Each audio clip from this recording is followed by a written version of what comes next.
5 fakta unik suku Sherpa, pemandu super gunung Everest.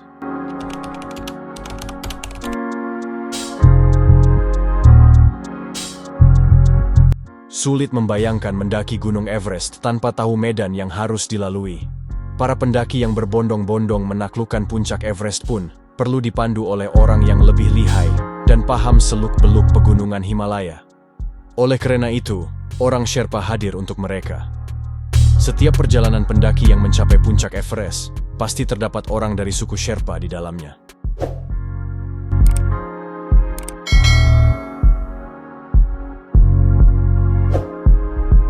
Apabila nekat berpergian sendirian tanpa orang Sherpa, risiko tersesat di jalan hingga tak bisa kembali pulang ada di depan mata. Lantas, siapa sebenarnya suku Sherpa yang tinggal di sekitar pegunungan Himalaya ini? Berikut 5 fakta tentang suku Sherpa. 1. Dipercaya menjadi pemandu pegunungan Himalaya.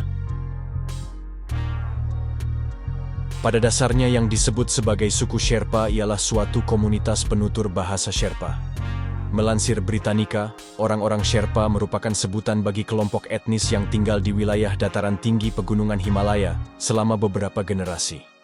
Kini, mereka terkenal sebagai pemandu maupun porter yang membantu para pendaki dari berbagai dunia mencapai puncak Everest. Pengetahuan dan keahlian lokal orang Sherpa pun sangat berguna bagi para pendaki yang asing pada medan pendakian. Beberapa anggota suku Sherpa telah terlibat dalam pendakian di sekitar pegunungan Himalaya yang dilakukan oleh orang-orang Inggris sejak 1920-an. Orang-orang Inggris yang merencanakan ekspedisi pendakian gunung mempekerjakan orang-orang Sherpa untuk membawa berbagai peralatan dan sebagai petunjuk jalan.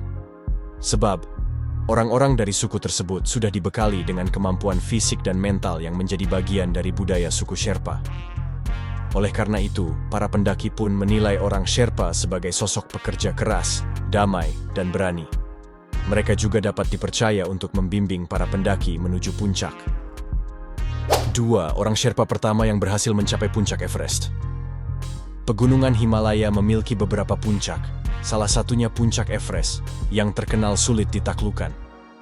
Berbagai ekspedisi mulai dilakukan sejak 1920-an, tapi belum ada yang bisa mencapai puncak. Alasannya pun beragam, mulai dari kekurangan perbekalan hingga tewas di perjalanan. Barulah pada 29 Mei 1953 pukul 11.30, laki-laki asal Selandia Baru, Edmund Hillary dan seorang Sherpa bernama Tenzing Norgay, berhasil mencapai puncak Everest setinggi 8.848 mdpl. Dilansir Britannica, di usia 19 tahun Tenzing Norgay sudah memulai ekspedisi pertamanya sebagai porter, tepatnya pada tahun 1933. 2 tahun setelahnya, tepatnya tahun 1935, Tenzing menemani ekspedisi pengintaian Eric Shipton ke Everest. Dalam beberapa tahun berikutnya, Tenzing aktif mengambil bagian dalam ekspedisi Everest dari pendaki lainnya. Atas prestasinya, Tenzing dianggap sebagai pahlawan legendaris di Nepal dan India. Banyak penghargaan yang diperolehnya, baik dari pemerintah Nepal hingga medali dari Raja Inggris, George ke-6. 3. Daya tahan tubuh bak manusia super. Bertahan dalam ketinggian ekstrim dalam waktu yang lama bukanlah hal mudah. Kemampuan adaptasi suku Sherpa di dataran tinggi Himalaya membuat sebagian ilmuwan bertanya-tanya. Suku Sherpa dapat mengatasi atmosfer rendah oksigen di pegunungan Himalaya jauh lebih baik daripada mereka yang mengunjungi wilayah tersebut. Dilansir BBC, studi yang dilakukan oleh Profesor Andrew Murray dari Cambridge University menyatakan bahwa penyerapan gula darah oleh masyarakat suku Sherpa jauh lebih besar daripada lemak untuk membakar energi. Mayoritas masyarakat dalam melakukan aktivitas sehari-hari menyerap lemak sebagai bahan bakar. Meskipun lemak menjadi bahan kabar yang baik, dalam proses metabolisme memerlukan lebih banyak asupan oksigen daripada glukosa. Dengan penyerapan glukosa yang lebih besar, orang Sherpa mendapatkan lebih banyak kalori per unit oksigen yang dihirup. Hal itu membuat tubuh mereka menghasilkan tenaga 30% lebih banyak dari masyarakat dataran rendah. Bertahun-tahun hidup dalam ketinggian ekstrim menimbulkan mutasi genetik yang menyebabkan suku Sherpa memiliki metabolisme pengelolaan oksigen yang lebih efisien. 4. Gaji yang didapat bukan main-main. Hidup di wilayah pegunungan paling tinggi di dunia, suku Sherpa mencari nafkah dari pertanian dataran tinggi, peternakan, dan pemintalan wall serta tenun. Namun, setelah pegunungan Himalaya ramai dengan berbagai ekspedisi pendakian, sebagian orang Sherpa beralih menjadi pemandu. Mereka juga menyediakan berbagai fasilitas untuk pendaki, seperti menyediakan perlengkapan, pemandu, penginapan, kedai kopi, hingga wifi. Pendapatan yang diberikan industri pendakian Everest ini telah menjadikan Sherpa sebagai salah satu etnis terkaya di Nepal. Mereka setidaknya menghasilkan sekitar 7 kali pendapatan per kapita semua orang di Nepal. Meskipun pendapatan yang didapatkan cukup tinggi, ini setara dengan risiko yang ditanggung. Bepergian di Gunung Everest adalah pekerjaan yang sangat berbahaya. Dilansir National Geographic, dari banyak kematian di Gunung Everest, setidaknya 40% berasal dari orang Sherpa. Pada tanggal 18 April 2014, longsoran salju jatuh dan menewaskan 16 pendaki asal Nepal, di mana 13 diantaranya adalah orang Sherpa. Tentu saja ini adalah kerugian besar bagi komunitas Sherpa yang hanya terdiri dari sekitar 150.000 orang. 5. Tidak hanya di Himalaya, orang Sherpa juga berada di beberapa belahan dunia lain. Suku Sherpa dikenal suka berpergian dan telah bermigrasi ke beberapa daerah di sekitar pegunungan Himalaya. Beberapa dari mereka membentuk sebuah grup kecil yang tersebar di Bhutan, China, Amerika Utara, Australia, hingga Eropa. Banyak hal yang mendorong orang-orang Sherpa meninggalkan tanah airnya di pegunungan Himalaya. Salah satunya ialah keterbatasan mata pencaharian sebagai pemandu dan porter untuk para pendaki. Sementara pekerjaan tersebut memiliki risiko yang cukup berat. Akhirnya, mereka pun memutuskan untuk berpindah ke wilayah lain untuk keberlangsungan hidup. Kemampuan fisik suku Sherpa bertahan di pegunungan Himalaya tidak dapat ditemukan di masyarakat lain. Jasa suku Sherpa dalam memandu dan membimbing berbagai pendaki dari belahan dunia sungguh sangat berharga. Namun, di sisi lain beberapa anggota komunitas takut terhadap risiko menjadi pemandu dan memilih berpindah ke wilayah lain. Semoga suku Sherpa tetap bertahan. Di tempat ini, Anda hanya bisa bernafas lewat sedotan minuman. Mari kita bahas. Bayangkan Anda bernafas hanya lewat lubang sedotan dan berada di dalam freezer. Begitulah ilustrasi jika Anda berada di Dead Zone Everest. Pendakian Everest, mimpi bagi banyak petualang. Tetapi di balik keindahannya tersimpan bahaya yang mengerikan. Saksikanlah dalam video ini. Kita akan menjelajahi Dead Zone Everest, sebuah tempat di mana bahaya dan misteri bertemu di puncak dunia yang tertinggi.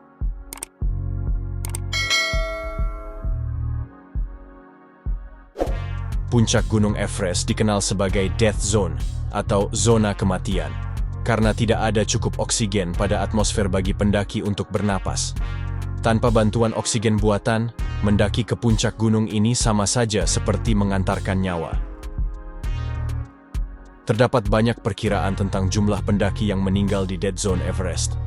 Namun, angka yang sering disebutkan adalah sekitar 200 hingga 300 pendaki yang telah kehilangan nyawa mereka di zona tersebut sejak ekspedisi pertama pada awal abad ke-20. Kebanyakan jasad mereka masih utuh karena beku oleh cuaca dingin yang ekstrim di sana. Pendakian ke puncak Gunung Everest berarti mendaki dengan ketinggian 29.029 kaki atau 8.848 meter di atas permukaan laut. Dengan posisi ini, oksigen pun amat tipis sehingga berpengaruh pada tubuh. Tubuh yang kekurangan oksigen akan berakibat pada kematian sel. Kondisi ini dapat membuat seseorang meregang nyawa. Salah satu kisah yang mengguncang adalah kisah David Sharp, seorang pendaki berpengalaman asal Inggris yang meninggal pada tahun 2006 di Dead Zone Everest. Meskipun banyak pendaki melihatnya dalam kondisi kritis, kontroversi timbul karena sebagian besar dari mereka memilih untuk melanjutkan pendakian tanpa memberikan pertolongan yang cukup. Hal ini menggugah debat etis tentang kewajiban mendaki dalam membantu sesama pendaki yang dalam bahaya di jalur Everest.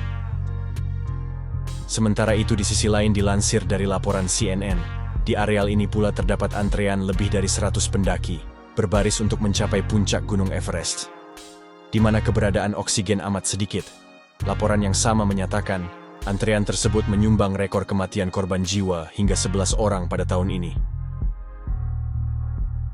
Para pendaki veteran menyebut berbagai penyebab kemacetan dan meningkatkan korban jiwa, di antaranya pendaki pemula dengan operator komersil yang tidak berpengalaman juga, pemerintah Nepal yang kekurangan uang pun alhasil membiarkan terlalu banyak orang naik ke gunung.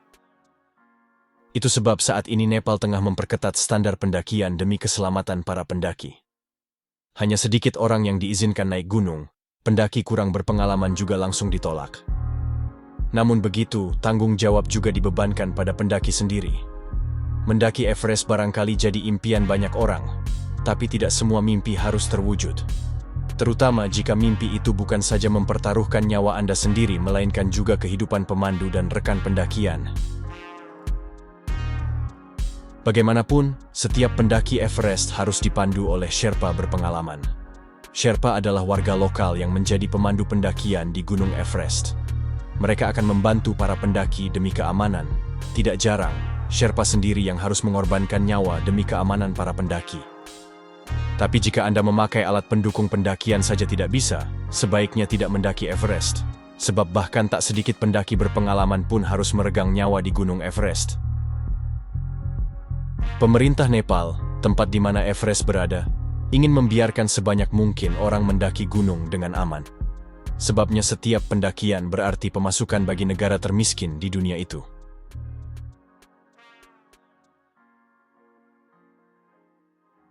Kisah-kisah tragis di Everest menegaskan bahwa keindahan alam tidak pernah datang tanpa risiko. Melalui video ini, kita belajar bahwa pendakian Everest bukan hanya soal prestasi, tetapi juga soal penghormatan terhadap kekuatan alam yang tak terduga. Mari kita tetap mengagumi kebesaran gunung ini dengan memahami risikonya dan selalu menjaga keselamatan sebagai prioritas utama. Ingatlah, di alam bebas, kehidupan adalah taruhan terbesar yang bisa kita lakukan. Terima kasih telah menonton.